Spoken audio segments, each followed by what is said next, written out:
अस्सलाम वालेकुम दोस्तों, उम्मीद है कि आप सब खैरियत से होंगे। आज मैं एक इम्पॉर्टेंट टॉपिक के ऊपर बात करना चाहता हूँ और वो है रिलेशनशिप। पॉजिटिव साइकोलॉजी की जो 20 साला रिसर्च है, उससे हमें पता चलता है कि हमारी जो रोज़मर्रा ज़िंदगी के अंदर जो हमारी खुशी है, खुशियों का जो मेयार है, उसका बहुत ज़्यादा दारोमदार है हमारे पर्सनल रिलेशनशिप्स के ऊपर। साइकोलॉजी की रिसर्च हमें ये बताती है कि इट इज़ ऑलमोस्ट इम्पॉसिबल कि हमें कोई ट्रू सेंस के अंदर हैप्पी इंसान एक ऐसा मिल जाए जिसके रिलेशनशिप्स अच्छे ना हों। तो हमें पता चलता है कि हमारे रिलेशनशिप्स और स्पेशली पर्सनल रिलेशनशिप्स जो हैं वो हमारी ओवरऑल हैप्पीनेस के लिए बहुत क्रिटिकल है। और रिलेशनशिप्स का जो एक करेक्टरिस्टिक्स होता है जिसको फ्रेंडशिप बोला जाता है, दोस्ती।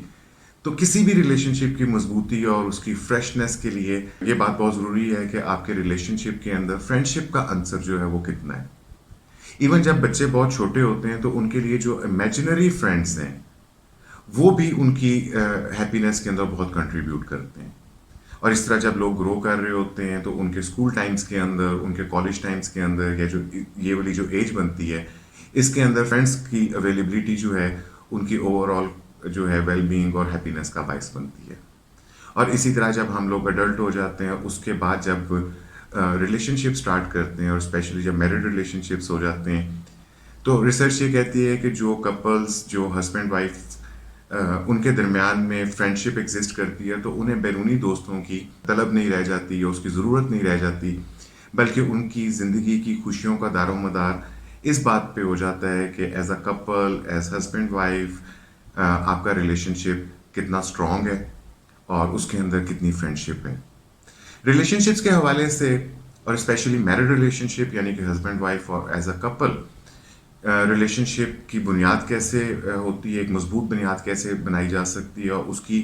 एक मजबूत इमारत के लिए किन बुनियादी चीज़ों की ज़रूरत है, वो पॉइंट्स मैं आपके साथ शेयर करना चाहता हूँ। जो पॉइंट्स मैं भी हाईलाइट करूँगा वो उन लोगों के लिए भी बहुत अच्छे हैं जो जिन्होंने अभी ये रिश्ता हस्बैंड वाइफ का रिश्ता नया स्टार्ट किया है, करना चाहते हैं, या वो लोग जो कि ऑलरेडी इस रिश्ते के अंदर पहले से इस बंधन के अंदर मौजूद हैं और वो भी अपने रिश्ते को बेहतर बनाना चाहते हैं, तो उनके लिए भी ये पॉइंट्स मुझे उम्मीद है कि इक्वली हेल्पफुल साबित होंगे। तो सबसे पहली चीज़ जो मैं आपको आपके साथ शेयर करना चाहता हूँ कि इस बात को हमें एज एन इंडिविजुअल, हर इंसान को, चाहे वो हस्बैंड है, वाइफ है, हुसएवर जो भी पार्टनर है, उसको इस बात की रियलाइजेशन होनी चाहिए कि जो हमारी पर्सनल हैप्पीनेस है वो हमारी अपनी जिम्मेदारी है। अगर हम अपनी हैप्पीनेस का बर्डन जो है वो हम अपने पार्टनर के ऊपर रख लेते हैं या हम उनके ऊपर रिलाई करते हैं कि शायद वो हमारी वेल बीइंग का या हमारी हैप्पीनेस का सबब बनेंगे, तो ये एक ऐसी गलती है जिससे हम अपनी रिस्पॉन्सिबिलिटी जो है वो दूसरे के कंधों पे डाल देते हैं। बल्कि हमें इस बात को रियलाइज़ करना चाहिए। बहुत सारी कोटेशंस में और बहुत सारे मेंटोर्स ने इस बात को एम्फसाइज किया है कि happiness is an inside job. तो अपने इमोशनल मैनेजमेंट को बेहतर बनाना, अपनी हैप्पीनेस के लिए एफर्ट करना और अपना जो इंटरनल बैगेज है, इंटरनल बर्डन है, उसको क्लियर करना, ये हमारी पर्सनल रिस्पॉन्सिबिलिटी है। अगर कोई शख्स जो है वो अपनी स्किन के अंदर कंफर्टेबल नहीं है, वो अपने आप के साथ कंफर्टेबल नहीं है, अगर उसके पास खुद को देने के लिए, अपनी पर्सनल डेवलपमेंट के लिए उसके पास टाइम नहीं है, उसके पास अपने आप को देने के लिए प्यार नहीं है, तो वो किसी दूसरे को भी लव नहीं दे सकता, प्यार नहीं दे सकता। दूसरी चीज़ कि कोई भी रिलेशनशिप्स जो हैं उनमें आपको अनरियलिस्टिक एक्सपेक्टेशंस नहीं रखनी चाहिए। जो भी रिलेशनशिप्स डेवलप होते हैं वो अप्स एंड डाउन्स के साथ आते हैं। क्योंकि दो लोग जो रिलेशनशिप के अंदर दाखिल हो रहे हैं, they both have a unique personality. कोई इंसान भी जो है परफेक्ट नहीं होता। हर इंसान अपने अंदर सम डिग्री ऑफ इम्परफेक्शन लेके चल रहा होता है। तो आप अगर एक रिलेशनशिप को स्टार्ट के अंदर ही आप ये समझें कि दो इम्परफेक्ट लोग जो हैं वो एक परफेक्ट रिलेशनशिप फौरी तौर के ऊपर बना लेंगे, तो ऐसा मुमकिन नहीं है। बल्कि जो टाइम टेस्टेड रिलेशनशिप्स हैं वो हमेशा एफर्ट के साथ, अपने इश्यूज के ऊपर काम करने के साथ, तो वक्त के साथ वो रिलेशनशिप्स जो हैं वो ग्रो करना शुरू कर देते हैं। तो अपने रिलेशनशिप्स के लिए एक दूसरे को हेल्प करना, एक दूसरे को एक दूसरे की ग्रोथ के अंदर हेल्प करना, this is very necessary for growth of the personal relationships. और अगर जो लोग अपनी नीड्स को ज़्यादा सामने रखते हैं और अपने रिलेशनशिप की नीड्स जो हैं उनको इग्नोर कर देते हैं, तो देखा ये गया है कि उनके रिलेशनशिप्स जो हैं वो इतने ज़्यादा परवान नहीं चढ़ पाते या उनके अंदर इतनी मजबूती पैदा नहीं होती। अपने रिलेशनशिप को परफेक्ट बनाने की कोशिश करनी चाहिए, अपने पार्टनर को परफेक्ट बनाने की कोशिश नहीं करनी चाहिए। रिलेशनशिप एक दूसरे को परफेक्ट बनाने का नाम नहीं है, बल्कि एक दूसरे की हेल्प करने का नाम है। एक दूसरे की जो नीड्स हैं उनको पूरा करने का नाम है, एक दूसरे को सपोर्ट करने का नाम है, और as human being, as individual grow करने का नाम है। जो लोग एक दूसरे का, जो इंडिविजुअल्स जो हैं वो रिलेशनशिप के अंदर एक दूसरे की ग्रोथ का ख्याल करते हैं, तो ओवरऑल उनका रिलेशनशिप जो है वो ग्रो करना शुरू कर देता है। तो ये तो बिल्कुल बुनियादी चीज़ें थी। अब हम आ जाते हैं, जब आप रिलेशनशिप एक स्टार्ट कर रहे होते हैं, जो हेल्दी रिलेशनशिप्स हैं उनके जो बुनियादी करेक्टरिस्टिक्स हैं, उनमें से सबसे पहला करेक्टरिस्टिक्स ये है कि जब दो लोग एक अपने यूनिक विजन के साथ एक ज़िंदगी को स्टार्ट कर देते हैं, तो उसके बाद उन्हें उस ज़िंदगी का एक शेयर्ड विजन जो है वो तैयार करना होता है। शेयर्ड विजन जो है वो एक दूसरे की फिलॉसफीज़ को अंडरस्टैंड करके, एक दूसरे की लाइकिंग को, डिसलाइकिंग को अंडरस्टैंड करके, एक दूसरे की लिमिटेशंस को अंडरस्टैंड करके, उनके वीक पॉइंट्स और जो उनके पॉजिटिव पॉइंट्स हैं उनको अंडरस्टैंड करने के बाद, अपने गोल्स को शेयर करने के बाद, आप अपनी लाइफ का और अपने रिलेशनशिप का एक शेयर्ड विजन जो है उसको तैयार करते हैं। और ये बहुत ज़्यादा इंपॉर्टेंट है, क्योंकि दो लोग जो है वो दो डिफरेंट विजन के साथ एक टीम को लेकर नहीं चल सकते।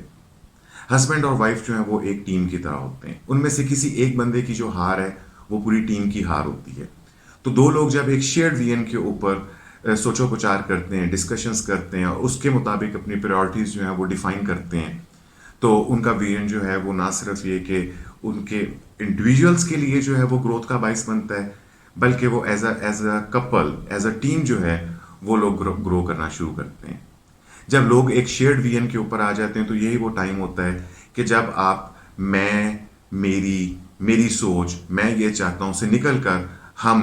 हमारी सोच, हम ये चाहते हैं, हमारा ये विजन है, हमारे ये असूल हैं। तो जब आप आई और मी से निकल कर वी, आवर और अस की तरफ आ जाते हैं, तो फिर आपकी जो अगली जो मंजिलें हैं वो आसान हो जाती हैं, क्योंकि now you are working on a shared vision. University of California की रिसर्च ने भी हमें ये बताया कि जो कपल्स जो हैं अपने रिलेशनशिप के अंदर हम का लफ्ज़ या हम का सीगा ज़्यादा इस्तेमाल करते हैं और अपने प्रॉफिट और लॉस जो हैं, अपनी पेन्स और हैप्पीनेस जो हैं वो हम के ज़ुमरे के अंदर डिफ़ाइन करते हैं, तो रिसर्च ये बताती है कि ऐसे लोगों का रिलेशनशिप जो है वो ज़्यादा स्ट्रॉन्ग होता है, वो अपने रिलेशनशिप के अंदर ज़्यादा काम है, वो अपने रिलेशनशिप के अंदर ज़्यादा सेटिस्फाइड हैं। तो पहली चीज़ ये है कि हमें रिलेशनशिप के अंदर हम का इस्तेमाल करना चाहिए, शेयर्ड विजन, शेयर गोल्स जो हैं उनको डिस्कस करना चाहिए। तो कोई भी चीज़ जब हम किसी के साथ शेयर करते हैं, चाहे वो हम बिजनेस सेटिंग के अंदर होते हैं या हम किसी रिलेशनशिप के अंदर होते हैं, तो जब तक हम कोई रूल्स को डिफाइन नहीं कर लेते, हम म्यूचुअल एग्रीमेंट्स के ऊपर नहीं पहुंचते, तो हम अच्छी डिस्कशन नहीं कर सकते। तो किसी भी रिलेशनशिप के अंदर और स्पेशली मैरिड रिलेशनशिप के अंदर अपने रूल्स को डिफाइन करना, और रूल्स जो हैं वो किसी एक बंदे के रूल नहीं हो सकते, वो म्यूचुअल डिस्कशन के साथ, शेयर्ड विजन के साथ जो रूल्स होंगे वही रूल्स आपके काम आ सकेंगे। वो रूल्स किस किस्म के हो सकते हैं? वो हर चीज़ के रूल हो सकते हैं, वो प्यार करने के भी रूल हो सकते हैं, वो लड़ने के रूल हो सकते हैं, वो रिस्पेक्ट करने के रूल हो सकते हैं, वो फाइनेंशियल मैटर्स के ऊपर रूल्स हो सकते हैं। और जब आप अपने रूल्स को मिलकर बनाते हैं और आपका एक शेयर्ड विजन होता है कि हमने अपने रिलेशनशिप को ग्रो करना है, तो आमतौर पे देखा गया है कि लोग अपने रूल्स की हिफाजत करते हैं, क्योंकि ये रूल्स हैं आपके घर के, आपकी फैमिली के रूल्स हैं, जो आपको अल्टीमेटली, जो आपके हार्ड और चैलेंजिंग टाइम्स आएंगे उसके अंदर वो आपको बचा सकेंगे। और उसके अलावा आपकी रोज़मर्रा ज़िंदगी में जो आपके रिलेशनशिप को जिस ग्रोथ की ज़रूरत है, जिस शेयर्ड विजन के ऊपर आप प्रोग्रेस करना चाह रहे हैं, उसमें आपके ये रूल्स काम आएंगे। और रूल्स की कोई एंड नहीं है। जिस तरह मैंने आपको बताया कि खाने से लेकर एक्सपेंडिचर करने से लेकर, जितने ज़्यादा आप अपने रूल्स बना सकेंगे जो कि म्यूचुअल अंडरस्टैंडिंग से होंगे, उतनी ही ज़्यादा आपके रिलेशनशिप के अंदर ग्रोथ आएगी। अब हमें इस बात की समझ आ गई कि हमें एक शेयर्ड विजन क्रिएट करना है और हमें अपने रूल्स क्रिएट करने हैं। अब टाइम आ गया कि आप अपनी इमारत को, अपने रिश्ते की इमारत जो है उसको आप खड़ा कर सकते हैं। रिश्ते की इमारत को, या जिसको हम कह सकते हैं कि the edifice of the relationship, उसको अच्छे तरीके से खड़ा करने के लिए आपको जो एक नीचे स्ट्रॉन्ग प्लेटफॉर्म चाहिए, जिसके ऊपर आप इत्मीनान के साथ अपने रिलेशनशिप को खड़ा कर सकते हैं। और वो जो स्ट्रॉन्ग प्लेटफॉर्म है वो दो चीज़ों से मिलकर बनता है। Number one is trust and number two is respect. Trust और रिस्पेक्ट का अगर आपके पास हार्ड बेड रॉक अवेलेबल है, हार्ड स्टैंडिंग अवेलेबल है, तो इसके बाद आपकी रिलेशनशिप की जो इमारत है वो अच्छे से तैयार हो सकती है। जब लोग आपस में एक दूसरे की रिस्पेक्ट, एक दूसरे के ऊपर ट्रस्ट नहीं कर पाते, तो उनके लिए ये प्रॉब्लम्स आ जाती हैं कि वो एक दूसरे के जो भी मोटिव्स हैं वो उनको जज करते हैं, उनकी चॉइसेस को जज करते हैं, वो उनके उनके जो एक्शंस हैं उनके अंदर डाउट आ जाता है, क्योंकि उनके अंदर ट्रस्ट नहीं होता। और लोग जो है इस ट्रस्ट ना होने की वजह से वो एक दूसरे के साथ अपनी अपनी ज़रूरतों को डिस्कस नहीं कर सकते, क्योंकि उनको पता है कि दूसरा शख्स जो है मुझ पर ट्रस्ट नहीं करता और वो मेरी चॉइसेस या मेरी नीड्स या जो चीज़ भी मैं उसके साथ शेयर करना चाहता हूँ वो उसको क्रिटिसाइज करेगा। तो due to mistrust and due to the fear of criticism, लोगों के अंदर जो है वो उनका प्लेटफॉर्म तैयार नहीं होता, और जिसके बाद उनकी रिलेशनशिप की इमारत जो है वो कमज़ोर रह जाती है। जब रिश्तों के अंदर डाउट आ जाता है या एक दूसरे के साथ जो है वो ट्रस्ट हार्मनी जो है उसका डेफिसिट हो जाता है, तो ये वो टाइम होता है जब आपकी इमारत के अंदर दरारें आ जाती हैं। और अगर वो ट्रस्ट डेफिसिट जो है उसको पूरा ना किया जाए तो वो इमारत जो है वो वक्त के साथ हिलना शुरू कर देती है। वो किसी आंधी तूफान को, किसी हार्ड टाइम के अंदर जो है वो सस्टेन नहीं कर पाती और उसमें हर वक्त गिरने का डर होता है। इसी तरह जो दूसरी चीज़ है वो रिस्पेक्ट है। जब आप अपने रूल्स बनाते हैं तो उसके अंदर आप रिस्पेक्ट के रूल्स भी बनाते हैं कि दोनों इंसानों को, क्योंकि हर इंसान के लिए रिस्पेक्ट की वैल्यू डिफरेंट है। जब तक आप उन वैल्यूज़ को शेयर नहीं करेंगे, आप शेयर्ड विजन के ऊपर नहीं आएंगे।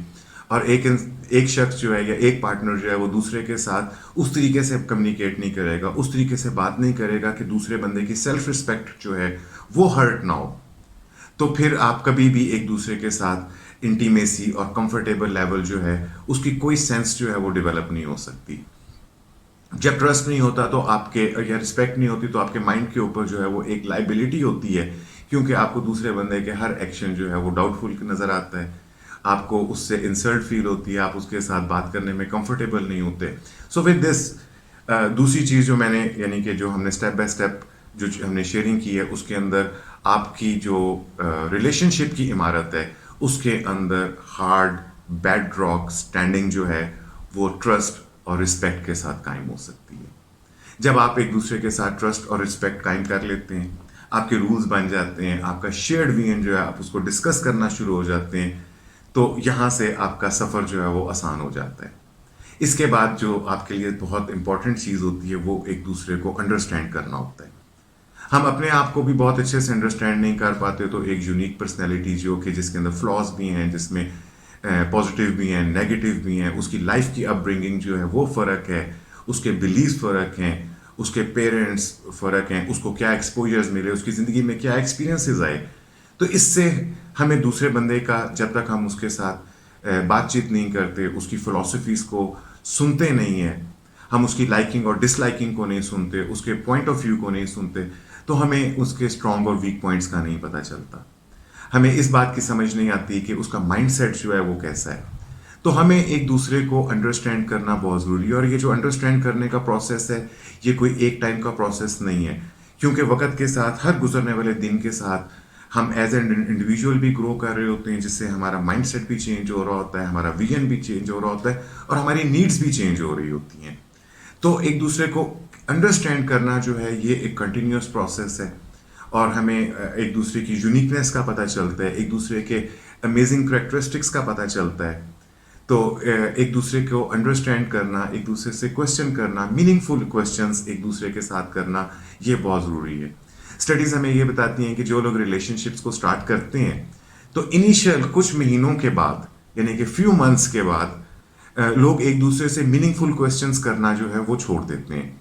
बल्कि उन्होंने जो उस थोड़े अरसे के अंदर जो दूसरे शख्स या अपने पार्टनर के बारे में जो बिलीफ बना लिए होते हैं वो उनके ऊपर इतने कायम हो जाते हैं कि वो समझते हैं कि बस मैंने इनको, अपने पार्टनर को अंडरस्टैंड कर लिया, और उसके बाद जो उनकी कम्युनिकेशन होती है, जो उनका इंटरेक्शन होता है, वो ज़्यादातर जजमेंट्स के ऊपर होता है, क्रिटिसिज्म के ऊपर होता है, एक दूसरे की खामियां निकालने के ऊपर होता है, और हम मज़ीद एक दूसरे को अंडरस्टैंड करना छोड़ देते हैं। सो जब आप एक दूसरे के साथ वीएन शेयर कर लेते हैं, आपके पास जो है आप अपने रूल्स बना लेते हैं,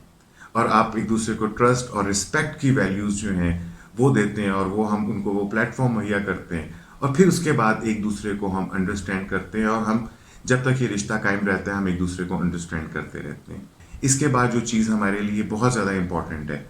that is committing to for the unconditional love. मैंने देखा है कि अक्सर लोग जो हैं वो अनकंडीशनल लव को बड़ा उनके लिए अजीब होता है कि जनाब ये कैसे हो सकता है, हम दूसरे के लिए दूसरे को हम अनकंडीशनल प्यार करें। तो यहाँ पे जो हम बात कर रहे हैं ये हम सबसे अपने इंटीमेट रिलेशनशिप की बात कर रहे हैं। आइडियली तो हमें खैर सबके साथ ही कोशिश करनी चाहिए जिसको बेलौस मोहब्बत कहते हैं, लेकिन अगर हम अपने पार्टनर्स के साथ भी हम बेलौस मोहब्बत नहीं कर सकते, अगर हम उनके साथ भी इफ्स एंड बट्स की मोहब्बत करेंगे कि अगर तुम ऐसा करोगे, अगर तुम यूं यूं करके दिखाओगी, अगर तुम मेरी इस उम्मीद के ऊपर पूरा उतरोगे, तो फिर मैं तुम्हें ज़्यादा प्यार करूंगा या प्यार करूंगा, या मैं तुम्हारे लिए पॉजिटिव सोचूंगा। तो ये बात याद रखिए कि लॉ ऑफ अट्रैक्शन भी कहता है कि अगर आप लोगों के साथ कंडीशनल प्यार करेंगे तो आपको भी कंडीशनल प्यार दिया जाएगा। अगर आप अपने रिलेशनशिप के ऊपर इफ्स एंड बट्स के ऊपर एक दूसरे से मोहब्बत करेंगे तो आपके साथ भी इफ्स एंड बट्स के ऊपर मोहब्बत की जाएगी। अनकंडीशनल प्यार करने का मतलब ये है कि हमें एक दूसरे को जो जहां है और जैसे है की बुनियाद के ऊपर उसको कबूल करना है। हमें उसको चेंज करने की कोशिश नहीं करनी, बल्कि उसके स्ट्रॉन्ग पॉइंट्स के साथ और उसके फ्लॉज के साथ, उनके जख्मों के साथ हमें उनको कबूल करना है। हमें उनको परफेक्ट बनाने की कोशिश नहीं करनी, बल्कि हमें उनको हेल्प करनी है कि how they can be a better version of themselves. और जब हम लोगों के साथ, अपने पार्टनर के साथ अनकंडीशनल प्यार करने को कमिट कर लेते हैं और दोनों पार्टनर्स एक दूसरे के साथ कमिट कर लेते हैं, तो फिर ये रिलेशनशिप जो है ये एक ग्रोथ का रिलेशनशिप बन जाता है। और जब हम कंडीशनल प्यार करते हैं, हम इफ्स एंड बट्स के ऊपर प्यार करते हैं, हम मेरी और तेरी के ऊपर प्यार करते हैं, आई और यू को जो है वो हम ज़्यादा अहमियत देना शुरू कर देते हैं, तो वहाँ पे स्कोरिंग स्टार्ट हो जाती है, वहाँ पे मैच स्टार्ट हो जाता है। लोग एक दूसरे के साथ पॉइंट्स के ऊपर विनिंग गेम खेलना शुरू कर देते हैं कि, लेकिन आप इस बात के हमें रियलाइज करना चाहिए कि हस्बैंड और वाइफ एज अ कपल जो है दे आर वन टीम। अगर इनमें से कोई एक इंसान जीत भी जाएगा और एक हार जाएगा तो ओवरऑल जो है वो टीम हार जाएगी, टीम की ग्रोथ नहीं होगी। अक्सर ये देखा गया है कि जो सेल्फिश एटीट्यूड्स जो होते हैं वो रिलेशनशिप्स को मार देते हैं। जब आप अपनी नीड्स को, अपनी ख्वाहिशों को, अपने असूलों को, मैं ये चाहता हूँ या मैं ये कहता हूँ, मेरा ये असूल है, जब आप अपनी मैं को सामने रखते हैं, अपनी पेन को आप ज़्यादा हाईलाइट करना शुरू कर देते हैं, तो ये सेल्फिशनेस के जुमरे में अंदर आता है। सेल्फिशनेस जब भी किसी रिलेशनशिप के अंदर दीमक की तरह आ जाती है तो उस रिलेशनशिप को कमज़ोर कर देती है और अल्टीमेटली वो उसको डिस्ट्रॉय कर देती है। और इसके बाद जो सबसे इम्पॉर्टेंट फाउंडेशन है इस ट्रस्ट और रिस्पेक्ट के प्लेटफॉर्म के बाद, जो आपके रिलेशनशिप को ग्रो करने में मदद देती है, दैट इज़ कम्युनिकेशन। कम्युनिकेशन की जो अफादियत है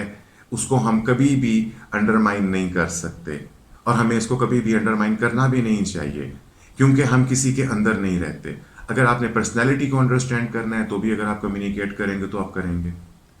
अगर आपको एक दूसरे की नीड्स को अंडरस्टैंड करना है, जिसमें आप उनको इवन सपोर्ट करना चाहते हैं, तो जब तक आपके अंदर एक अच्छी कम्युनिकेशन नहीं होगी, आप ना तो आप अच्छे रूल्स बना सकते हैं, ना आप एक दूसरे को ट्रस्ट दे सकते हैं, ना आप एक दूसरे के कंसर्न्स को अंडरस्टैंड कर सकते हैं। So good quality of communication should never be stopped, बल्कि हमें कोशिश करना चाहिए कि कम्युनिकेशन स्किल्स जो हैं उनको अंडरस्टैंड करना जो है उस यानी कि that is the hallmark of a good relationship. और अच्छी कम्युनिकेशन जो है लोगों में जब वो एक्सप्रेस करते हैं अपनी फीलिंग्स को, तो उसमें लोगों को प्रॉब्लम आती है, वो अच्छे से कम्युनिकेट नहीं कर पाते। और जहाँ पे कम्युनिकेशन जो है, जहाँ पे हर्ट कर रही होती है कोई चीज़, वहाँ पे हम अपने पार्टनर को कम्युनिकेट नहीं कर सकते। उसकी वजह क्या होती है? उसकी वजह ये होती है कि हमें डर होता है कि हमें क्रिटिसाइज़ किया जाएगा, हमारी फीलिंग्स को जो है वो रिडिक्यूल किया जाएगा, जज किया जाएगा। तो लोग जो हैं वो कम्युनिकेशन अच्छे से नहीं कर पाते, एक दूसरे को अपनी नीड्स जो हैं, अपनी वांट्स जो हैं वो एक दूसरे को नहीं बता पाते। वो ये नहीं बता सकते कि उनको, और जब वो बताने की कोशिश करते हैं तो वो तब तक इतना पेन क्रिएट हो चुका होता है कि वो उनके जो लहजे होते हैं वो बहुत ज़्यादा बिटर हो जाते हैं। तो अगर हम अच्छी कम्युनिकेशन के रूल्स जो हैं वो शुरू से डेवलप कर लें तो एक दूसरे की ज़रूरतों का, एक दूसरे के एहसासात का, एक दूसरे की डिज़ायर्स का, उनकी वांट्स का हमें इल्म हो जाता है। और जब हम अनकंडीशनली कमिट कर चुके होते हैं कि हमने अपने पार्टनर को ग्रो करने में हेल्प करना है, कम्युनिकेशन से उनकी नीड्स भी पता चल जाती हैं। तो this is how the journey starts और द बॉल कीप रोलिंग। अच्छी कम्युनिकेशन के अंदर जो बहुत इंपॉर्टेंट चीज़ है that is listening to your partner. It is not hearing your partner, it is listening to your partner. क्योंकि जैसा मैंने आपसे पहले बताया है कि शादी के कुछ अरसे के जो इनिशियल रिलेशनशिप के टाइम्स होते हैं उसके कुछ माह के बाद ही लोग एक दूसरे को लिसन करना, उनकी नीड्स को अच्छे तरीके से सुनना छोड़ देते हैं और उसकी जगह जो है वो क्रिटिसिज्म, जजमेंट और एनालिसिस और डाउट्स और ये सब चीज़ें जो है उनकी जगह लेना शुरू कर देती हैं। तो जो लोग एक दूसरे को अच्छे से सुन पाते हैं, एक दूसरे की नीड्स को अंडरस्टैंड करते हैं, दे आर नॉट जस्ट कि आपसे कोई बात कर रहा है और आप अपना व्हाट्सएप देख रहे हैं या आप मूवी भी देख रहे हैं और आप समझ रहे हैं कि आपको दूसरे की नीड्स भी पता चल रही हैं। This is not at all quality listening. और अगर आप क्वालिटी लिसनिंग की हैबिट आपके अंदर डेवलप नहीं होगी तो आपको कभी भी नीड्स का, वांट्स का और अपने रिलेशनशिप की ज़रूरतों का नहीं पता चलेगा। अगेन पॉजिटिव साइकोलॉजी का हवाला देकर आपको बताता हूँ कि एक फ्रेज जो है जिसको इंग्लिश में कहा जाएगा टेल मी मोर, या मुझे और बताइए अपने बारे में। ये एक फ्रेज जो है ये फ्रेंडशिप्स को भी स्ट्रॉन्ग कर देती है, ये रिलेशनशिप्स को भी स्ट्रॉन्ग कर देती है, ये एक दूसरे को अंडरस्टैंड करने में मदद मिलती है। तो गुड कम्युनिकेशन के लिए गुड लिसनिंग की हैबिट्स जो हैं उनको अडॉप्ट करना बहुत ज़रूरी है। और इसके बाद जब हम एक दूसरे की नीड्स को अंडरस्टैंड करने की बात करते हैं तो जो उसमें जो लास्ट में आपसे बात करना चाहता हूँ that is very important, that is about understanding the love language of each other. जैसे हमने इस बात को तो तय कर लिया कि हर इंसान जो है वो यूनिक पर्सनैलिटी होता है, तो इसी तरह हर इंसान के लिए प्यार को अंडरस्टैंड करना, लव को अंडरस्टैंड करना, ये भी यूनिक होता है। जिस चीज़ को हम मोहब्बत समझते हैं या हम प्यार समझते हैं दैट इज़ अबाउट अस। हमें ये ऑटोमेटिकली अज्यूम नहीं करना चाहिए कि मेरा पार्टनर भी इसी चीज़ को ही पसंद करता है। मैं इसकी बहुत सिंपल सी एक मिसाल हमेशा दिया करता हूँ कि अगर आपको मीठा खाना पसंद है और आपके पार्टनर को नमकीन खाना पसंद है तो आप चाहे उसको महंगी से महंगी चॉकलेट भी निकाल कर उसको आप पेश करते रहें कि जनाब ये मीठा बहुत अच्छा है, ये जनाब मैंने चॉकलेट बहुत संभाल के रखी हुई थी, ये बड़ी अलग कंपनी की, ऐसी तो अब दुनिया में दोबारा बनती नहीं है। लेकिन आपके पार्टनर को तो नमकीन खाना पसंद है, उसको इस बात का एहसास कभी भी नहीं होगा। हाँ, अगर आप उसके लिए थोड़ा सा निम्को अगर बचा कर रख लेंगे तो हो सकता है कि उसको ये महसूस हो जाए कि हाँ इसने वाकई मेरी केयर की है, इसने मुझे अंडरस्टैंड करने की कोशिश की है। तो इसलिए अगर आप दूसरे बंदे को वैसे प्यार कीजिए, वैसे अपनी मोहब्बत कन्वे कीजिए जिसको वो मोहब्बत समझता है, तो वो आपको सिर्फ एक गुड कम्युनिकेशन से पता चलेगी। जब आप उससे पूछेंगे तो आपको पता चलेगी। चैपमैन्स इज़ अ राइटर जिसने एक किताब लिखी है, उसका 5 लैंग्वेजेस ऑफ लव। उसके अंदर ये बताना चाहता है कि हर इंसान की लव लैंग्वेज जो है वो डिफरेंट होती है। तो हमें जब हम दूसरे की लव लैंग्वेज के अंदर बात करते हैं तो ही उसको मोहब्बत कन्वे होती है। उसका जो लव का टैंक है, उसकी जो कैपेसिटी है वो उसके इसी चीज़ से ही भर सकती है कि जब उसकी आप लव लैंग्वेज के अंदर बात करें। अक्सर देखा यही गया है कि रिलेशनशिप्स के अंदर लोगों के अंदर प्रॉब्लम डेवलप ही तब होते हैं जब उनका लव टैंक जो है वो एम्प्टी होना शुरू हो जाता है, उनके अंदर एक एम्प्टीनेस क्रिएट होती है क्योंकि जो उनके पार्टनर्स हैं उनकी लव लैंग्वेज के अंदर बात नहीं करते। और ये जो लव लैंग्वेजेस हैं, चैपमैन ने जो हमें 5 ऐसे तरीके बताए हैं कि जिससे हम अपना लव जो है कम्युनिकेट कर सकते हैं दूसरे की लव लैंग्वेज में। Number 1 is words of affirmation,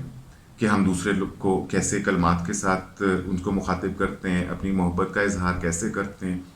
क्योंकि लोग सुनना चाहते हैं, उन्हें वर्ड्स चाहिए होते हैं। कम्युनिकेशन का तरीका है, क्योंकि जैसे मैंने बताया कि आपके अंदर कोई भी नहीं है तो आपके एक्शंस जो हैं वो भी काउंट करते हैं, लेकिन आपके वर्ड्स ऑफ अफर्मेशन जो हैं वो काउंट करते हैं। उसके अलावा हम दूसरे को क्वालिटी टाइम के ज़रिए हम अपनी मोहब्बत जो है वो पेश कर सकते हैं या कन्वे कर सकते हैं। गिफ्ट्स जो हैं ये महंगे गिफ्ट नहीं होते, लेकिन जो कोई भी चीज़ जो किसी के लिए आसानी पैदा कर देती है तो उसको हम गिफ्ट्स कहेंगे। और उसके अलावा तोहफे तारीफ भी हैं जिससे हमें पता चलता है कि हमें आपकी नीड का ख्याल है। चौथी चीज़ जो है, that is the acts of service, कि हम दूसरे के लिए कितनी आसानी पैदा कर देते हैं, हम उसके कितने काम आते हैं। इस तरीके से हम यानी कि ये भी लोगों की लव लैंग्वेज हो सकती है। और किसी लोगों की लव लैंग्वेज ये भी हो सकती है कि लव लैंग्वेज का मतलब क्या है कि अगर किसी इंसान की लव लैंग्वेज ये है कि उसको एक्ट ऑफ सर्विस ज़्यादा पसंद है, तो आप उसको वर्ड्स ऑफ अफर्मेशन ज़बानी कहते भी रहेंगे कि आई लव यू, लेकिन उसको उतनी मोहब्बत महसूस नहीं होगी, क्योंकि उसकी लव लैंग्वेज जो है वो एक्ट ऑफ सर्विस को रिसीव करने से उसको महसूस होता है। इसी तरीके से क्वालिटी टाइम से किसी को अगर ये अच्छा लगता है तो उसको क्वालिटी टाइम ही आप देंगे तो उसको ज़्यादा मोहब्बत महसूस होगी। तो और जो ये मैंने आपको 4 चीज़ें बताई हैं, और पांचवी चीज़ जो है दैट इज़ फिजिकल टच, कि बहुत सारे लोगों को फिजिकल टच जो है वो उनकी मोहब्बत की ज़बान होती है। अगर आप उनको तोहफे तोहफ़े भी देते रहें लेकिन आप उनको हग ना करें, आप अपने पार्टनर को किस ना करें, आप उसकी उसकी बैक को रब ना करें, तो उसको मोहब्बत महसूस नहीं होगी। तो हमें अपने पार्टनर्स की लव लैंग्वेज को अंडरस्टैंड करना ये बहुत ज़रूरी है। नहीं तो आप जो है निशाने के ऊपर आपका तीर नहीं लगेगा, दाएं और बाएं से निकलता रहेगा। एफर्ट आपकी ज़रूर हो जाएगी, लेकिन आपके पार्टनर को, जो कि आपकी ज़िंदगी के, जिसको आप बेटर हाफ कहते हैं, उसको आपकी मोहब्बत महसूस नहीं होगी। आई होप कि जो मैंने आपको